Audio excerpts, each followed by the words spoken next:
बिस्मिल्लाह वस्सलामु अला रसूलुल्लाह वसल्लल्लाहु नबियल उम्मी। दोस्तों, आनेर मटीरिया मेडिका के सिलसिले की अगली दवाई है एपस मेलिफिका।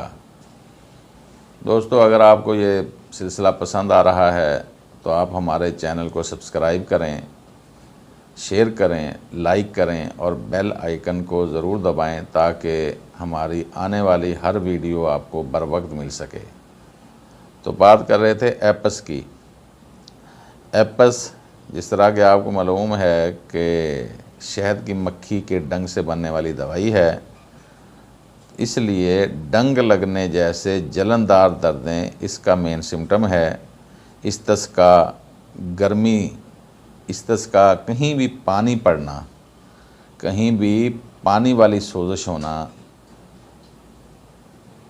आम तौर पर देखा गया है कि आँखों के नीचे सोजिश पाई जाती है।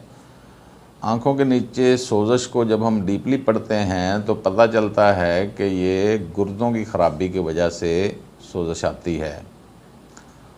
गुर्दों की ख़राबी, गुर्दों की सोजिश या नेफ्राइटिस की वजह से होती है।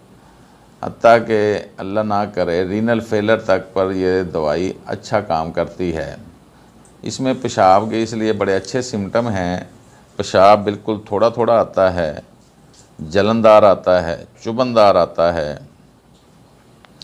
ये पेशाब को खोलने वाली दवाई है। आमतौर पर बहुत से आथर्स ने लिखा है कि इसको अगर 30 में थोड़ा लंबा अरसा इस्तेमाल किया जाए तो ये ज़्यादा कारगर होती है। आमतौर पर गुर्दों के लिए या पेशाब के लिए इसको काम करने के लिए तकरीबन 10 से 14 दिन चाहिए होते हैं। 10 से 14 दिन में रिज़ल्ट आना शुरू हो जाता है, पेशाब बढ़ना शुरू हो जाता है। इसकी पहली अलामत यही है कि ये पेशाब बढ़ाना इसका काम है, यानी गुर्दों के काम को, अफ़ाल को दुरुस्त करती है। सर के अंदर पानी, अचानक चीख कर बोलने वाले लोग होते हैं। बच्चा जैसे लेटा हुआ हो तो अचानक चीख कर रोएगा या सर को इधर उधर पटकेगा, बच्चा गनूदा रहेगा। सर इधर उधर मारने का मतलब उसमें पानी का असर या पानी है, मेनिंजाइटिस भी जिसको कहा जाता है। आमतौर पर पेशाब रुक जाता है या कम बनता है, जैसे पहले मैंने अर्ज़ किया है, पेशाब रुक जाना या कम बनना, रीनल फेलियर, प्यास कम लगती है, हज़ियान हो जाता है, यानी मतलब हज़ियान के उसको, वो जो बोल रहा है उसको पता नहीं होता, यानी एक पागलपन होता है। ये हज़ियान पागलपन में नहीं आता, ये इसको कहेंगे कि किसी भी चीज़ की धुन सवार हो जाना हज़ियान कहा जा सकता है। गर्म कमरे में ज़्यादती होती है या गर्मी से ज़्यादती होती है। बच्चे को अगर गर्म पानी से नहला दिया जाए तो बच्चे पर तशन्नुज का दौरा पड़ सकता है, यानी बच्चा गर्मी बिल्कुल बर्दाश्त नहीं करता। आम तौर पर देखा गया है कि पुरानी फ़ीमेल्स, औरतें बच्चों को गर्म पानी करके नहलाती हैं, लेकिन देखना चाहिए कि अगर बच्चा गर्म पानी से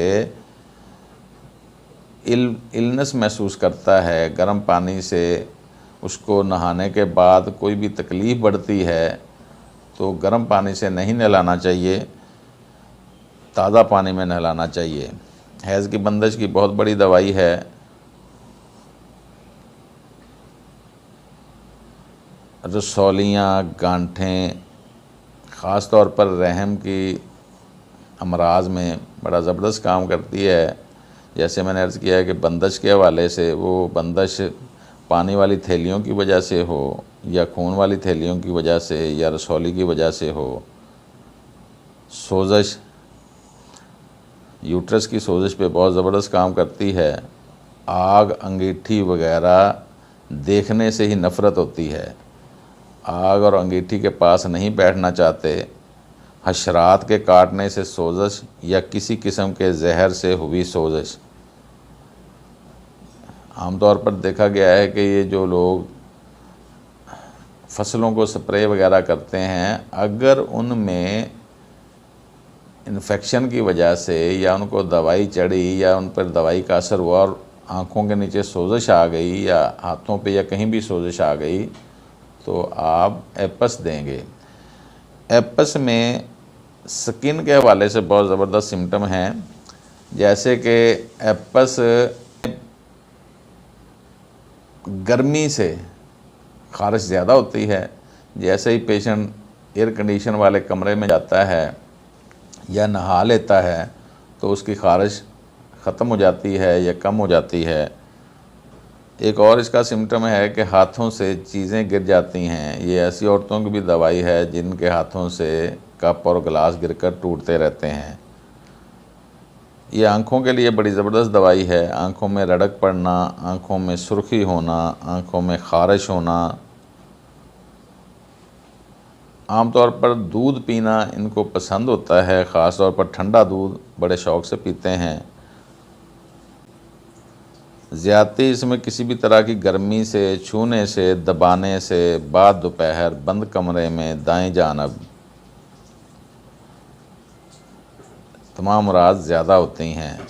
यानी बंद कमरे में गर्मी से बाद दोपहर दाएं जानब दबाने से, छूने से, और आमतौर पर अमराज में कमी महसूस करता है ठंडे गुसल से, कपड़े उतारने से, और मामून के तौर पर आमतौर पर नेट्रोम्योर दी जाती है। तो आज की दवाई थी एपस।